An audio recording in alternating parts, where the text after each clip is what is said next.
Boa noite, telespectador, você ligado no TV Com Debate, já estamos no ar ao vivo, diretamente dos estúdios da TV Com. Hoje, terça-feira, dia 30 de junho, mês de junho, praticamente já acabou.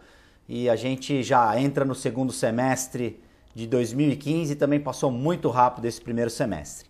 Hoje, a presidente Dilma Rousseff, que está num giro pelos Estados Unidos, foi lá conversar com o presidente norte-americano Barack Obama, declarou que até 2030, prestem bem atenção nessa afirmação da presidente Dilma Rousseff, até 2030 o Brasil não terá mais desmatamento de mata ilegal. Eu fiquei muito preocupado, muito surpreso com essa declaração contundente da presidente, porque o Brasil, acredito que é um dos campeões de desmatamento ilegal no mundo inteiro. Proporcionalmente, com certeza, é um dos países que mais desmatam no mundo. Por conta disso, eu convidei hoje para participar do nosso programa o meu amigo Miguel Scandon, da ONG Amigos da Água. Porque é uma pessoa gabaritada para a gente debater e discutir essa declaração tão contundente. Eu não sei de onde que a presidente tirou as informações para dar uma afirmação. 2030 está aí. Nós estamos em 2015, praticamente o primeiro semestre já foi embora. Miguel Scandon, boa noite, obrigado pela presença. O que te pareceu essa declaração? A presidente jogou para a torcida, é isso? Ou fez bonito para os empresários, para os ecologistas norte-americanos? Bom, primeiramente, muito obrigado pela possibilidade de dividirmos esses momentos junto com esse público tão eletivo na sua escolha nos programas, né? E eu queria te iniciar dizendo o seguinte, tive a oportunidade de morar em Manaus, Guto, e também tive a oportunidade de transitar de Santos a Manaus pelo circuito todo das estradas que ligam São Paulo, Mato Grosso, Rondônia e Manaus, de automóvel. E tive a certeza absoluta das palavras que você proferiu agora. O desmatamento é incrível. A destruição é inimaginável. Nós estamos aqui, não temos a noção da velocidade da destruição que está sendo feito com o nosso país. Só te interrompendo, Miguel, faz quanto tempo que você fez essa viagem? Vai fazer quase que uns 15 anos atrás. Então, por exemplo, você esteve lá, você fez essa viagem mais ou menos no ano 2000. Isto. Não foi pelo litoral, foi pelo interior? Não fui de carro, fomos eu e os amigos. Fizemos uma coisa absurda, saímos de Santos a Manaus por automóvel. Nós fomos pela estrada por dentro, não pelo litoral. Foram cortando o país.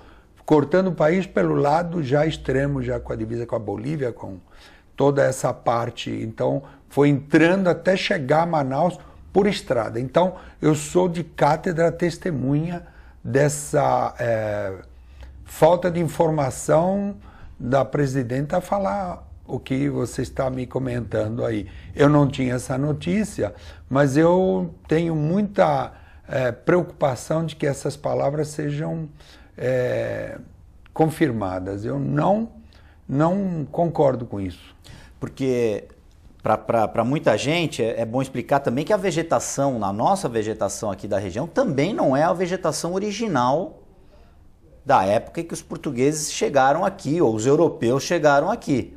Isso aqui também já foi o primeiro lugar a ser devastado. Toda a Mata Atlântica foi extremamente danificada porque a indiferença e a falta de visão daqueles que aqui chegaram vieram com uma atroz vontade de chegar e pegar tudo que pudesse. E a natureza foi a primeira vítima a ser danificada. Haja visto que o símbolo do nosso país é pau-brasil. Eu pergunto a você, Guto, e já falamos isso em outros programas.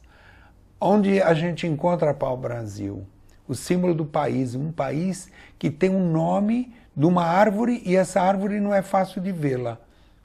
porque já naquela época já pegavam o pau-brasil, porque o pau-brasil, o néctar dele, a essência dele tem um pigmento de um vermelho que era desconhecido na época dos descobrimentos. Eu agora vou apresentar o nosso segundo convidado, climatologista, integrante da ONG Amigos da Água também, Rodolfo Bonafim. Rodolfo Bonafim, bem-vindo ao nosso programa, TV Com Debate. Eu queria passar para você, a gente iniciou o programa com essa afirmação da presidente Dilma Rousseff, que até 2030 o Brasil vai ter desmatamento de mata ilegal zero. E tanto eu quanto o Scandon achamos essa meta muito ousada. Eu queria saber de você, que é um climatologista, que é um estudioso dos fenômenos da natureza, e o desmatamento está implicado diretamente nesse desequilíbrio do clima global. Eu queria saber de você se a presidente está otimista, se foi um dado jogado, se foi para jogar para a torcida, para os norte-americanos. Boa noite, eu queria que você comentasse isso, por favor. Bom, muito boa noite. É uma grande honra estar aqui e também é uma grande honra fazer parte do Amigos da Água. 15 anos estamos juntos nessa seara, né? E essa afirmação nem deveria ser afirmação, deveria ser uma colocação, porque o José Bonifácio de Andrade Silva, patriarca da independência, que também foi patriarca do reflorestamento, ele já dizia na época dele que do jeito que a natureza estava sendo depredada, devastada naquela época que ele vivia, há mais de 100 anos atrás, do jeito que a coisa estava indo, o Nordeste, por exemplo, a região Nordeste, poderia virar um deserto igual ao da Líbia, lá na África. Não chegou a virar um deserto da Líbia, mas a gente viu que teve uma devastação, o Nordeste teve uma perda muito grande, desde a época do José Bonifácio, quando tinha ainda vegetação, tinha plantações, para a época atual, né? O semiárido aí, a gente vê que cada vez mais, com as mudanças climáticas inclusive, a tendência é desertificar. Toda aquela região do sertão ou toda a região nordestina, como toda a região, ou só alguns pontos? O quadrilátero, né, das secas, né, a principal região, onde chove menos, né? Já chove menos na região, o quadrilátero das secas é onde chove menos, né? Mas as tendências que a gente vê por aí, a maior parte das tendências, é que essa desertificação não vai ficar restrita ao Nordeste. Ela vai se estender ao Centro-Oeste. Falam até de savanização. Aquilo ali tudo virar uma savana. Já é quase uma savana, porque é um cerrado, é parecido, né? Mas a tendência é de você ter regiões da própria Amazônia, que deveriam ser regiões úmidas, regiões secas. Então a gente vê, na verdade, uma tendência a piorar a situação. Eu, com todo o respeito à presidenta, eu não concordo com essa afirmação. Você acha que não tem como o Brasil frear o desmatamento e muito menos eliminar o desmatamento ilegal, que é aquele feito sem autorização governamental ou dos poderes que têm responsabilidade para isso, e também de uma forma inadequada, com queimadas, porque existe toda uma técnica para se desmatar Então, Guto, local. Se existissem já leis protetivas, né? Se existisse todo um empenho, né, no sentido de frear isso daí, até nós acreditamos que isso poderia ser realmente refreado. Mas o que a gente vê por aí, não existem leis protetivas realmente da floresta. E também a gente percebe também que o desmatamento legal continua, mesmo com toda a busca do governo, né, tentando minimizar isso ainda continua. Então é muito difícil isso acontecer no período de prazo que a presidenta deu. Nós podemos até colocar isso para mais para frente. Claro que a gente, não é porque tem acontecendo mudanças climáticas que a gente vai cruzar os braços, olha, não se faz mais nada, vamos ficar indolente e deixar a coisa acontecer. Não é assim. Mas do jeito que a coisa está indo, essa afirmação dela é uma afirmação otimista demais, não procede. Ou seja, em 15 anos se acabar. Você então, nessa viagem, o Rodolfo foi nessa viagem com você? Não, essa viagem foi insólita, foi uma coisa absurda e ao mesmo tempo de absurda me enriqueceu muito a noção de Brasil. Da grandeza do Brasil. Você então pegou aquela transição... Mas mais do que grandeza, Guto, é a dimensão da riqueza do solo, da resultante da mata. É um país tão apaixonante, esse país é tão...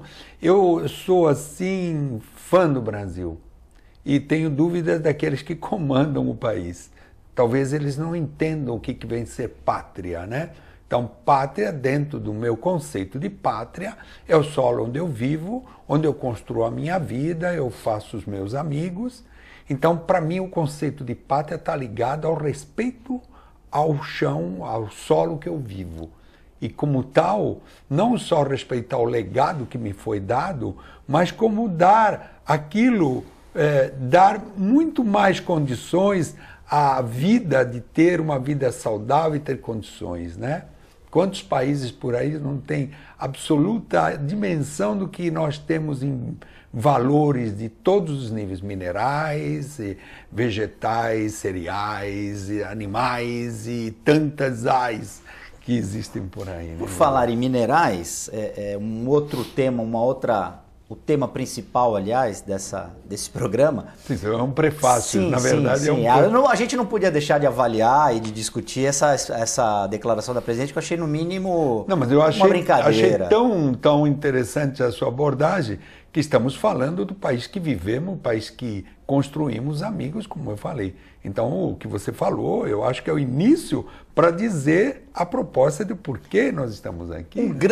O patriarca da independência também é o patriarca da geologia, então, Rodolfo Bonafim. José Bonifácio era um geólogo. Ele era mineralogista, geólogo e também foi o patrono da química. É o patriarca da química. Então a gente está falando de um gênio. E o patriarca da ecologia, né?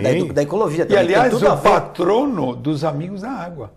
O José Bonifácio é Nós patrono... estamos aqui por causa dele, porque esse convite que a TV Com, através da sua pessoa, nos fez, é porque o José Bonifácio é o patrono da nossa entidade Amigos da Água. Já está etronizado. Já está enraizado o DNA, já está toda ela já está na composição, essa mistura do José Bonifácio com Amigos da Água. Santista José Bonifácio. José Bonifácio que foi um grande estadista, porque conseguiu consolidar as fronteiras do Brasil, continuou o Brasil Império unido, ele não permitiu que houvessem secessões do nosso território, foi o tutor de Dom Pedro II, advogado, um gênio que foi convidado, inclusive, para ser ministro em várias cortes da Europa, da Suécia, da Alemanha, mas preferiu ajudar durante um tempo a construir um pouco da história do Brasil. Ele inclusive, Guto, sem cortar o teu raciocínio, mas é só para complementá-lo, ele inclusive foi um mentor da Marinha do Brasil. Sim, ele é o criador da Marinha, o criador da Marinha que do Brasil, da Marinha de Guerra do Brasil. Poucos sabem disso. Formador da Marinha de Guerra. Rodolfo Bonafim, por favor, José Bonifácio como um geólogo, ou o que você quiser, além disso, esteja à vontade. É difícil a gente poder falar dele em tão pouco tempo, porque o cara foi completo. Eu costumo dizer, antes de você começar, eu costumo dizer que o José Bonifácio, se fosse norte-americano, ele estaria na nota de $100 no lugar de Benjamin Franklin, porque, na minha modesta opinião, ele é muito maior do que o Benjamin Franklin. Nós concordamos. Acreditamos que ele foi mais que o Benjamin, né? Ele foi, na verdade, um cientista. Naquela época não se tinha esse termo de cientista, né? Era filósofo, né? Filósofo natural. Mas ele teve uma grandiosidade tão grande assim, ele foi tão genial, que a corte portuguesa financiou todos os estudos dele. Ele teve várias bolsas de estudo para viajar para várias regiões da Europa. Ele foi para a Europa Central, foi para a Suécia, né? E ele lá descobriu 4 minerais que não existiam na época. E depois, mais tarde, ele foi reconhecido por um outro mineralogista, né, que descobriu um outro mineral e deu o nome de andradita, em homenagem a ele. E da descoberta de um mineral que ele deu o nome de petalita, em homenagem ao Dom Pedro, o imperador, né? Desse metal é extraído lítio, o elemento químico lítio, que daqui a gente sabe que faz Hoje é o elemento químico mais valioso da natureza. Ele fabrica fabricação de baterias, né? As aplicações são na área de medicina, também, né? Na área da própria farmacologia e também na área de baterias, inclusive baterias estas. Bateria de celular, baterias que estão indo até para o espaço, né? de lítio. Ainda não acabou o estudo sobre a o psiquiatria, né? Alguns medicamentos, se chama estabilizadores de humor, usam lítio, né? Então, quer dizer... a contribuição dele para o Brasil, para o mundo é muito grande. E ele fez, né, quando ele voltou ao Brasil, projetos para o Brasil, né? Ou seja, inclusive de colocar a capital do Brasil no centro do país. Que naquela época, exato. Quase 200 anos, ele já pensava havia em levar a população para o interior do Brasil justamente para tomar posse, de fato, de direito do território nacional. Ele posso classificar o José Bonifácio como um elemento, um cara muito visionário. Na área da ecologia, o que ele fez que você destacaria? Você vê, tem algumas coisas interessantes. Ele fez um estudo sobre as baleias, né? Sobre as baleias, porque aqui nós tínhamos muitas baleias que transitavam por nosso litoral. Então ele fez um estudo sobre baleia e sobre o óleo de baleia e a aplicação. E ele também fez muito estudo sobre vegetação. Naquele tempo, a devastação da madeira era indiscriminada. Então, o que acontecia? Ao se retirar,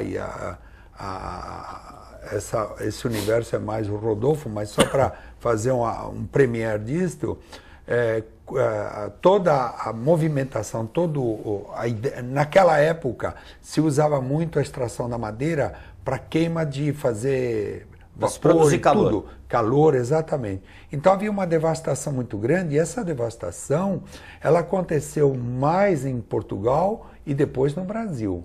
O que aconteceu? Ao fato de ele ir para lá e ele se debruçar sobre esse estudo já com essa carga de Brasilis, né?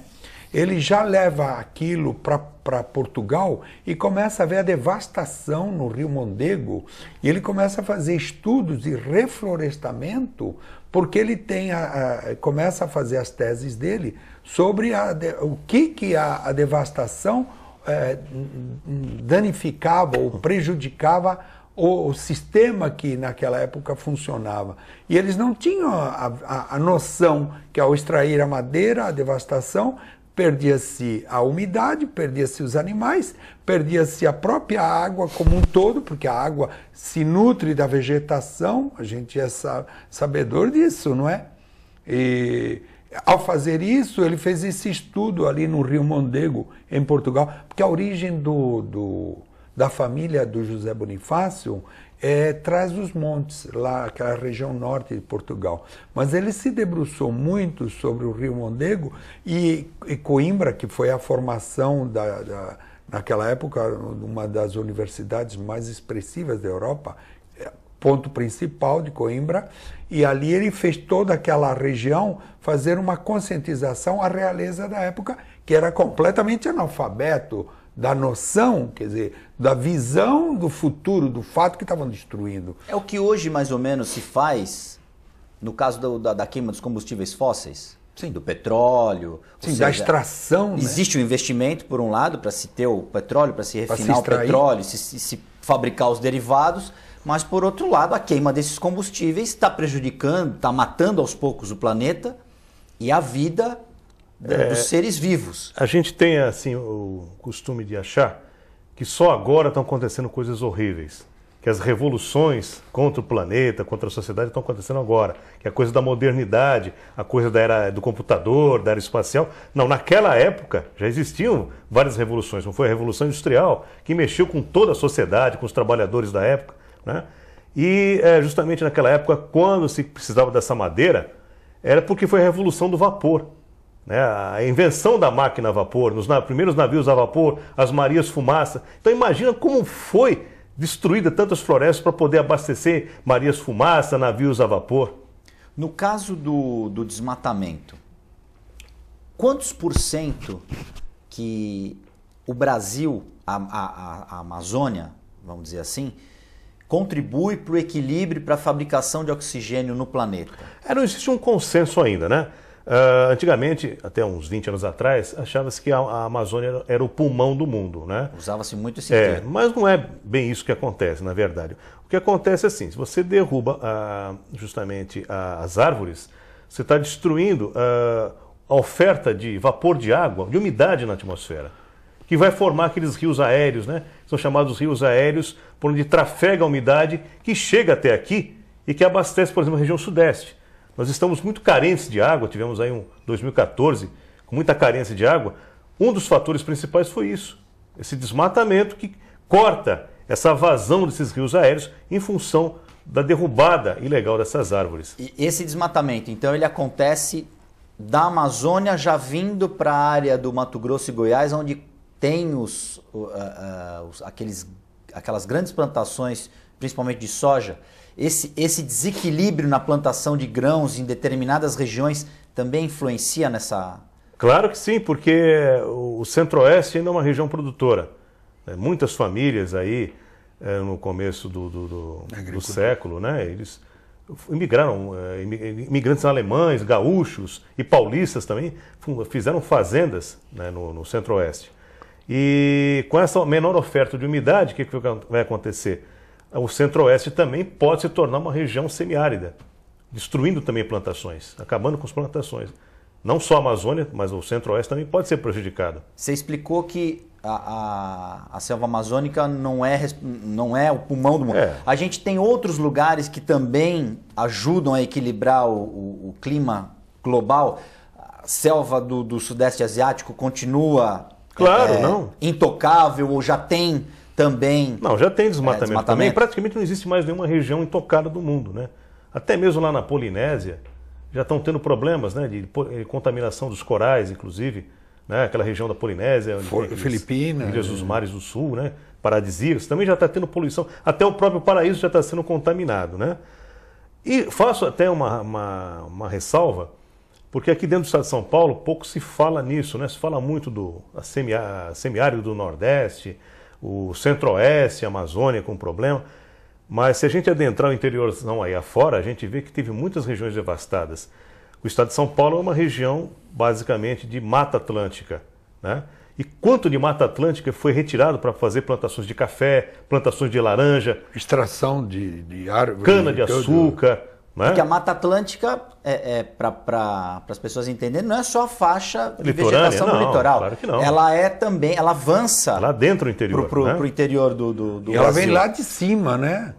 Ela vem lá de cima, lá do Nordeste, que com a plantação de cana acabou destruindo toda aquela região. E a cana é uma plantação extremamente danosa. Desgasta muito. Ela absorve todo da terra. Absorve muita umidade do solo. E de uns anos para cá a gente percebe isso, né? A cidade de São Paulo mesmo, que era uma cidade que não era para ser tão seca, né? É uma cidade que no inverno o índice de umidade relativa do ar é extremamente baixo, comparado a regiões assim semiáridas.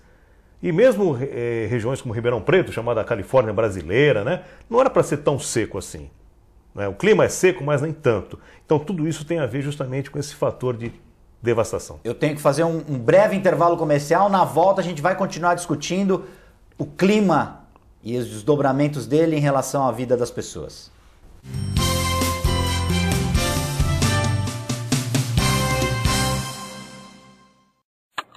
A TV Com traz qualidade e interatividade para a Baixada Santista.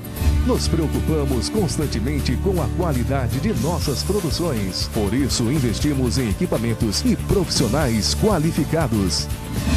Nosso estúdio é, sem dúvida, um dos mais bem equipados da região. São mais de 40 metros quadrados de tecnologia. TV Com, sempre com você. Corta.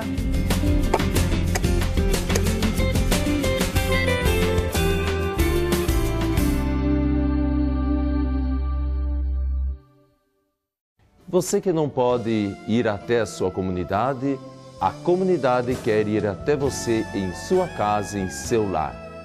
Participe conosco todos os domingos, às 8 horas da manhã, a Santa Missa em seu lar. E fique com Deus. Apoio Visão Laser. Evolução. A evolução faz parte da história do Visão Laser. O jeito que as pessoas se comunicam mudou. As pessoas mudaram. O mundo mudou. E o Visão Laser, com sua paixão pelo pioneirismo, qualidade e inovação, precisava de uma marca que acompanhasse tanta evolução. Apresentamos a nova marca do Hospital Visão Laser. Visão Laser. Sua visão é o nosso sentido. Dr. Colombo Barbosa, diretor técnico médico, CRM 19555. Buffet Maison Vanucci, um novo conceito em festa. Requinte e sofisticação no mesmo espaço. Atendemos todos os tipos de eventos, aniversários, casamentos, festas infantis e confraternizações. Venha conhecer nossos ambientes e faça o seu orçamento. Buffet Maison Vanucci, Avenida dos Bancários, 42.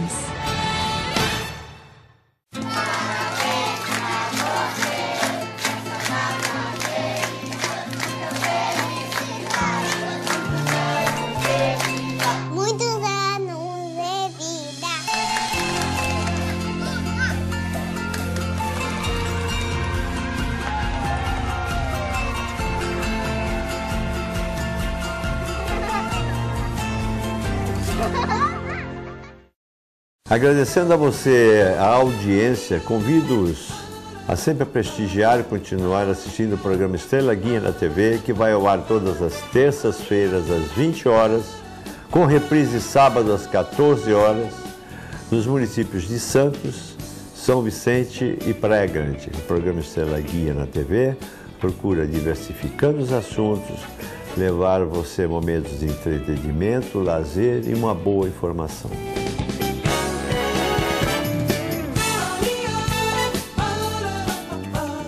Se você quer algo diferente e está por dentro de tudo que acontece em sua cidade, mande dicas, sugestões de pauta pela nossa fanpage, facebook.com/tvcom.santos. Interaja com a programação da sua TV Com. TV Com, interagindo com você. Eu quero convidar todos para assistirem o programa Esporte e Companhia. Não é isso mesmo, Roberta? É isso aí, Edu. Todas as segundas às 22 horas. Aqui na TV Com, canal 11 NET.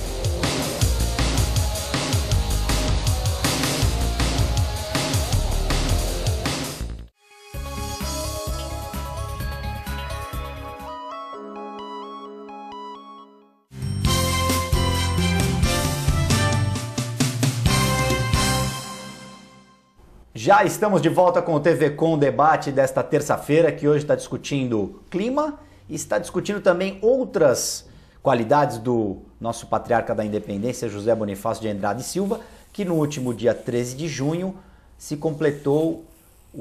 completaram, melhor dizendo, me corrige aqui a produção, 252 anos de nascimento do José Bonifácio, do patriarca da independência. Como já disse Rodolfo Bonafim aqui, secretário, patrono da mineralogia, e desfilou aqui Miguel Escandon no nosso intervalo uma série de cargos e títulos que José Bonifácio ostenta até hoje, entre eles, me falou aqui Miguel Escandon, o de secretário perpétuo da Academia Real de Ciências de Lisboa.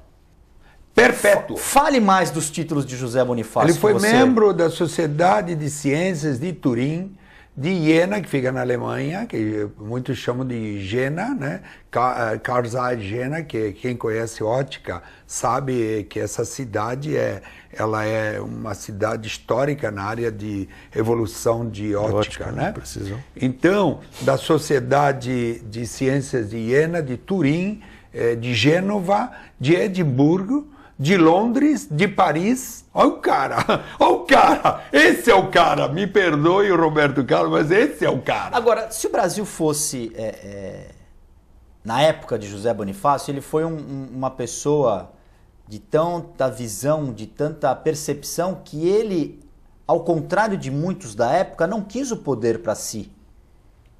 ele não era não tinha tendências a ditatoriais e autoritárias, ao contrário, ele era um democrata. Ele também participou e tinha essa iniciativa com o imperador Dom Pedro I pela libertação dos escravos. Ele foi o primeiro a libertar os escravos dele. Nas propriedades no sítio dele em Santos. E a propriedade dele ficava onde? Em Santos. Pronto. Quer dizer, não que, porque seria um excelente, também era um democrata, um excelente presidente, um primeiro-ministro, como foi durante um tempo do gabinete do imperador. Mas por que vocês acham que não deu certo? Muito bem. Então vamos lá. A gente voltando ao túnel do tempo, né? No dia 5 de setembro de 1822, a Sua Alteza, Dom Pedro I, desce a serra. Essa história ainda tem... Veio comer uma feijoada aqui. Não, essa história... Conta a história. Não, essa é a volta. Essa é a volta. Sim, Guto, comeu na casa da Marquesa. Por favor, comeu você é meu fofoqueiro. Comeu na casa da Marquesa de Santos, a feijoada. Isso foi depois. Voltando, né? Na verdade, então, no dia 5 de setembro, ele foi vindo a São Paulo, na província de São Paulo. Ele é orientado por José Bonifácio, Dom Pedro I, tá? Ele é orientado por José Bonifácio para que viesse a Santos verificar as fortificações, porque as tropas portuguesas não queriam que acontecesse a independência do Brasil. Então o que faz? Ele vem aqui no dia 5 de setembro, portanto 2 dias antes da proclamação da independência, ele vem a Santos, não vem diretamente a Santos, ele vem por Cubatão, e a dificuldade, porque nós temos aqui vários rios, aqui nós temos essa área de alimentada toda por rios aqui. E o que ocorre? Ele vem por Cubatão, e de Cubatão ele vem de barco até Santos. Chegando aqui a Santos, ele vem no porto, que fica ali, ele vem na direção ali do Valongo? Não, ele vem na direção da Casa do Trem Bélico. Conhece a Casa do Trem Bélico? Da Casa do Trem Bélico e da igreja do Nossa Senhora da Ordem do Carmo. Isto, que fica ali fica o complexo da alfândega, que hoje é a alfândega. Então, ali era a matriz, a igreja matriz da antiga, foi demolida e tal. Aí a base era a Casa do Trem Bélico. A Casa do Trem Bélico até hoje. Não, inclusive, faço até um convite a todos que possam visitar a Casa do Trem Bélico, que vai ter uma suculenta informação histórica patriótica. Mas, voltando, então ele me vem e desce ali na direção da Casa do Trem Bélico, vem com a sua staff e mais os Dragões da Independência por barco, ele vem a Santos a verificar. Por quê? A presença dele dava a certeza de domínio. E por isso orientado pelo José Bonifácio. Porque na realidade o José Bonifácio, toda a engenharia, todo o estudo dele era que ocorresse a proclamação da independência em Santos. Olha só como é muito rico e pouco tempo para nós explicarmos. Ele tinha isso em mente. Foi mentor, tudo, porque ele sai de Santos com 20 anos e me vai para Portugal a partir para a evolução dos estudos, porque ele sai de Santos com 17 anos e ele vai com 20 anos ele vai para Portugal, né, para estudar em Coimbra. E ele sai com 20 anos. Mas a imagem e a construção dele veio do berço santista. E nessa nutrição, por isso que Santos ainda não foi descoberto nem muito pelos próprios santistas, imaginem pelos brasileiros. Essa riqueza da história do José Bonifácio poderia estar melhor contada, ser melhor contada, não só nas escolas municipais de Santos, mas eu acho que em todas as escolas do país. Se o Brasil é o Brasil hoje, é graças ao trabalho dele naquele... Então, recentemente, o José Bonifácio foi proclamado em Brasília o 5º herói pátrio. Há 4 anos atrás, quero crer. Foi proclamado porque em Brasília tem o livro dos heróis pátrios. Agora, somente há 3, 4 anos atrás, me parece que 4, não mais que 5 anos, ele foi elevado ao 5º herói pátrio. Passou-se todos esses anos, só agora ele passa a ser o 5º herói pátrio. Ele devia ser o primeiro, na minha opinião. Mas ele criou tantos inimigos que eu acho que ainda hoje os tem. Tem gente que reencarnou e continua sendo o inimigo do José Bonifácio. Então, nós falávamos agora há pouco em off que existe uma estátua, não é, que está em Nova York, que você, como eu, conhecemos Nova York, eu vivi lá. E eu tive a curiosidade, a pachorra, a persistência de achar onde estava a estátua lá, o busto do José Bonifácio. Está, quem conhece Nova York, na Quinta Avenida, ali, a Avenida das Américas, como queira chamá-la, que fica num largo chamado Bryant, que ali está a estátua dele, em Nova York.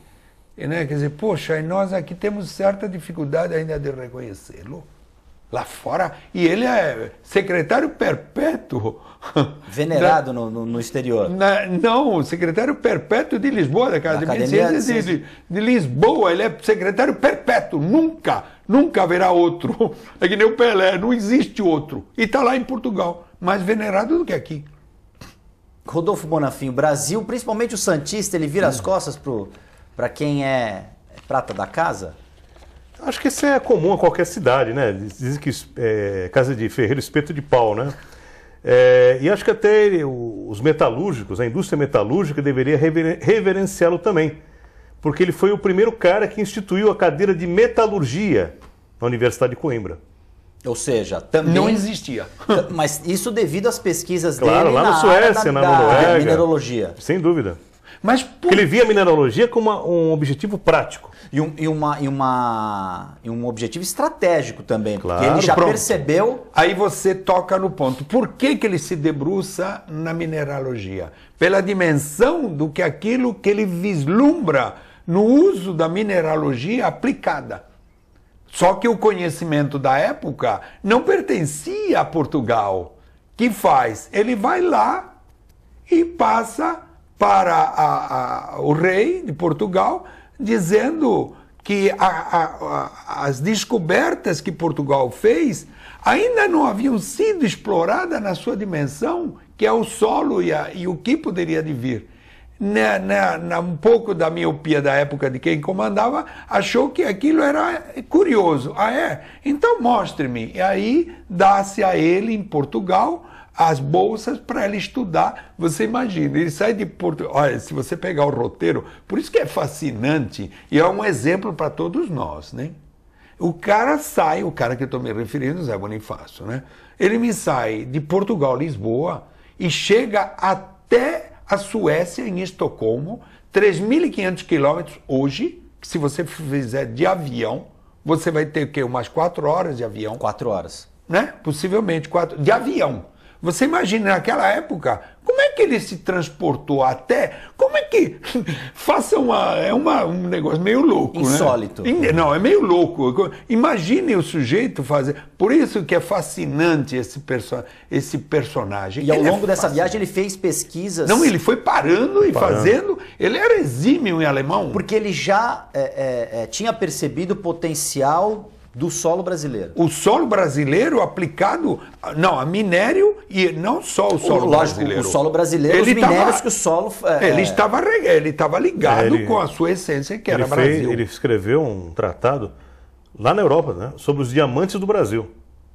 Quer dizer, ele já tinha um conhecimento aqui do solo brasileiro, da riqueza que existia de minérios no Brasil, né? E ele também é um dos precursores aí dos estudos das montanhas também. Montanhismo também era com José Bonifácio. Também, questão das florestas também, das montanhas, lá na região de Pádua, na Itália também. Ele não foi sozinho, ele levou uma comitiva também junto com ele, obviamente. Mas por que montanhismo, né? Por que essa linha? Porque a gente sempre comenta isso nas reuniões de Amigos da Água, o minério, ele está colocado no solo e a montanha faz parte de uma curiosidade e de uma probabilidade de existir mais potencialidade. Na montanha, se obter a relação algum de estudos, material... Na relação do estudo, tanto é que ele descobriu, né, 12 minerais. 12 minerais ele descobriu. 12, E o mais importante, com certeza, o lítio. Bom, depende do que você considera importante. Depende da aplicação, depende das aplicações. Você tem um minério que ele descobriu que é usado no micro-ondas. Hoje todo mundo tem micro-ondas devido a quê? Ao José Bonifácio. Micro-ondas, José Bonifácio. Ninguém consegue associar. Micro-ondas foi o José Bonifácio que fez. Podemos usar esse acredito, se não for muito assim fantástico, eu diria que sim. E por que o José Bonifácio não deu certo? Só por causa dos inimigos? É o seguinte... não deu certo como... Não, entenda uma coisa. Estadista. Põe assim, põe a sociedade. Vamos tentar não falar filosoficamente, mas os princípios básicos. Numa pessoa que se debruça no estudo, ele não tem habilidades das relações humanas. Porque ele se debruça sobre o estudo. E ele esquece que os seres humanos trabalham com relações de sentimento, de relações, de entonação, de palavra, e você vai somando na sua caminhada experiências adquiridas de outras pessoas. Então, numa sociedade, se você não se relacionar, você é marginalizado. Por que você é marginalizado? Porque você tem um conhecimento que pode fazê-lo, você pode selecionar as pessoas ou pode construir a imagem de inveja ou de indiferença, outras emoções que o ser humano tem. E também acreditamos que a falta de entendimento também, né? Ele sabia muito, ele sabia muito, à frente, a carga que ele trouxe foi muito... Não dava para ser absorvida pela mentalidade da época, né? Mas quem ele poderia? Mesmo criticou, ele criticava. Mas quem poderia dialogar? O novo causa sempre uma retração das pessoas. Mais do que o novo, o conhecimento novo. Você imagina a Verborré, o cara era poeta.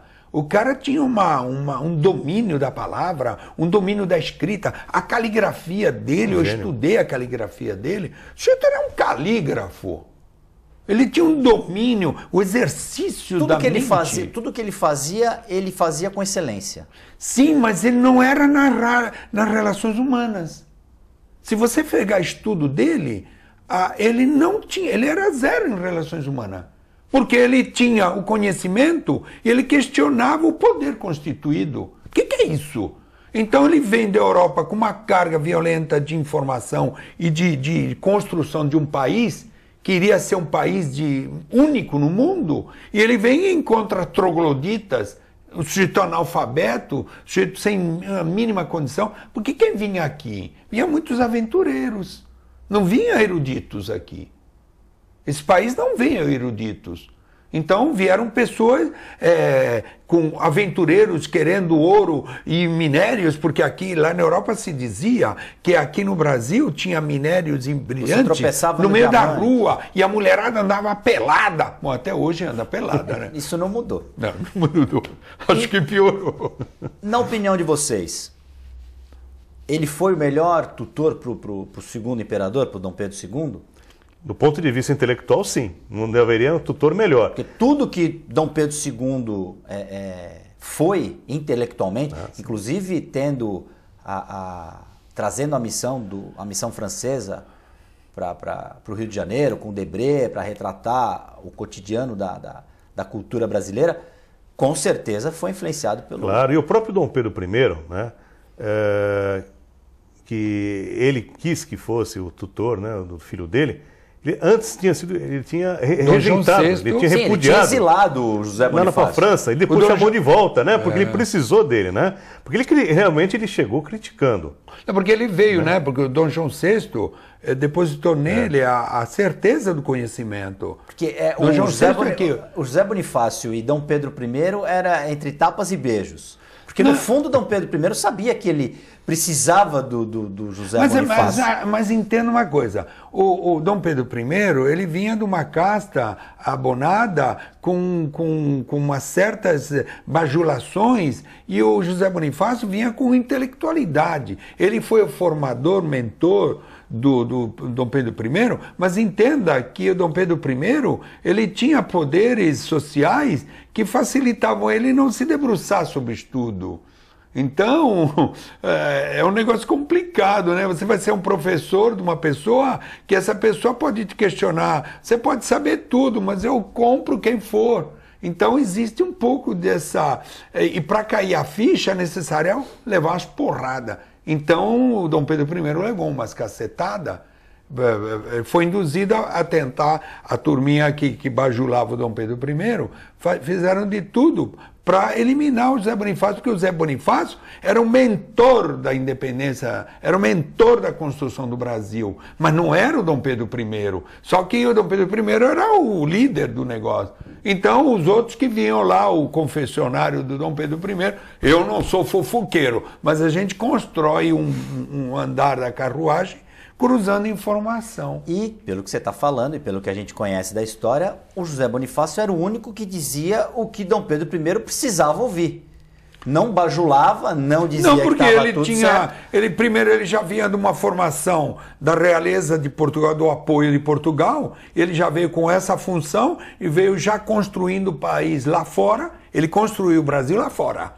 Ele não construiu a ideia de Brasil aqui. A ideia de Estado. De nação. De nação lá. Tudo foi construído lá, dentro de todo desse conhecimento violento, porque, poxa, conforme eu falei, se ele foi de Portugal até Suécia, passando em todos os países, vivendo, lutou contra as tropas napoleônicas, se envolveu em Madrid, mas olha, ele fez um estrago por aí. Agora, deixa eu só voltar lá atrás. Você estava contando da história da independência do Brasil do dia 5 de setembro. Dom Pedro saiu daqui. Você queria dizer que José Bonifácio, então, queria que a independência fosse proclamada em Santos. Por que não foi proclamada em Santos? Muito simples. Em primeiro lugar, Dom Pedro I, nós sabemos, e não é fofoca minha, que ele tinha uma tendência a mulheres, né? Naturalmente, né? As mulheres o fascinavam. Ele tinha uma pretensa... Uma namorada? Aqui é a Marquesa de Santos, lá em cima, no Passeio Domitila Domitila de Castro e Melo. Isso. Domitila de Canto e Melo. Ou Marquesa de Santos, como queira chamá-la, né? Para intimidar. Que ela nunca veio a Santos, hein? Nunca. Esse título foi para afrontar José Bonifácio. Mas não o Dom Pedro I que fez para afrontar. Ela que não gostava de Dom Pedro I. E nessa relação, na cama, acho que deve ter sido... Perdão, não era esse tema em questão. Na alcova? Na alcova. Digamos que seja alcova. Nesse momento, o lado amor, o lado carnal, sei lá o quê, deve ter pesado a ponto de ela querer para afrontar, porque ela não tinha simpatias para o José Bonifácio. E nesse momento ele desce e vem a Santos. Tenta, mas aí acontece uma história. Realmente essa parte está um pouco nebulosa, mas tem fundamentação. A alimentação que ele fez deu um desarranjo nele intestinal. O que ele comeu aqui não caiu essa bem. História é um pouco polêmica, mas tem fundamento e ele vai se dirigir. Naquela época não havia imigrantes, não havia Anchieta, havia um caminho que os índios tinham descoberto e por ali eram feitos através de mulas. Caminho de Piratininga. Ele saía de Santos, de barco, ia até o sopé da Serra em Cubatão, e ali subia. E de lá pegava mulas. As mulas que levavam, imagina, né, o negócio, até subir lá. E lá em cima tinha lá a alcova, como você se refere, ali na serra lá em cima, e nesse momento ele recebe a informação de Lisboa, né, dos pais, dizendo que o drama que Portugal já... Que as cortes portuguesas tinham dado tomar, que não iam aceitar ele. E nisso, orientado por José Bonifácio, ali é proclamada a independência às margens do Ipiranga, por mera coincidência, porque era para ser aqui em Santos. E tudo calculado pelo José Bonifácio. Milimetricamente. Ou seja, o título de patriarca não é por acaso. Ele estrategicamente ele conseguiu fazer tudo que ele tinha em mente e se fazer usar o Dom Pedro I como instrumento de ação para atingir o objetivo que ele queria. Exatamente. Ele tinha umas curiosidades, ele tinha a facilidade de domínio da espada. Também era um exímio espadachim? Ele era além de um poeta que tinha uma verborrea que envolvia... Ele também teve, lá em Portugal, ele foi designado também para instituir o corpo acadêmico militar. E recebeu por isso a patente de tenente-coronel. Sendo civil. Sem nunca ter sido militar. Prestado serviço militar. Nem né? academia. Não, porque inclusive naquela época, como ele prestava serviço para a coroa, né, tinha bolsa de estudo, ele era um privilegiado da corte. E um dos privilégios era ficar isento do serviço militar. Não precisava servir ao exército naquela época. Mas, por outro lado, naquela época, os homens também tinham que saber manejar a espada. Porque havia confrontos, havia duelos. Porque já era uma prática, era cultural o sujeito saber, pelo menos, o domínio da espada. Porque era socialmente esse confronto que era para se definir os cavaleiros da época, era feito com a luva e com a espada. Isso aí Freud explicou um pouco mais para frente a questão da espada, dessa questão do homem de se fazer valer e se entender pela violência, né? Eu não tenho essa... Ou foi José Bonifácio também? Eu não tenho essa informação. Mas o que fascina em tudo é o domínio, é a genialidade. A genialidade dele e a polivalência. Eu acho que polivalência Você dominar, por exemplo, do idioma português e ir lá na Suécia, na Alemanha, que até hoje é uma dificuldade grande. Inclusive o frio, né?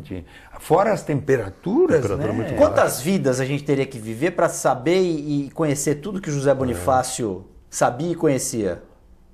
Pois é, por isso Nossas mesmo. 3 vidas aqui acho que não são suficientes. Por isso que eu acho que reverenciar uma personalidade dessa não é só a personalidade que a gente reverencia, e sim onde o ser humano pode chegar na sua esplendor, domínio. O legado que ele deixou. Né? Não, o legado e o exemplo, como nós ainda não sabemos extrair desse dom da vida, de colocar isso à sociedade, ao bem-estar, porque nós já estamos prontos para ser felizes.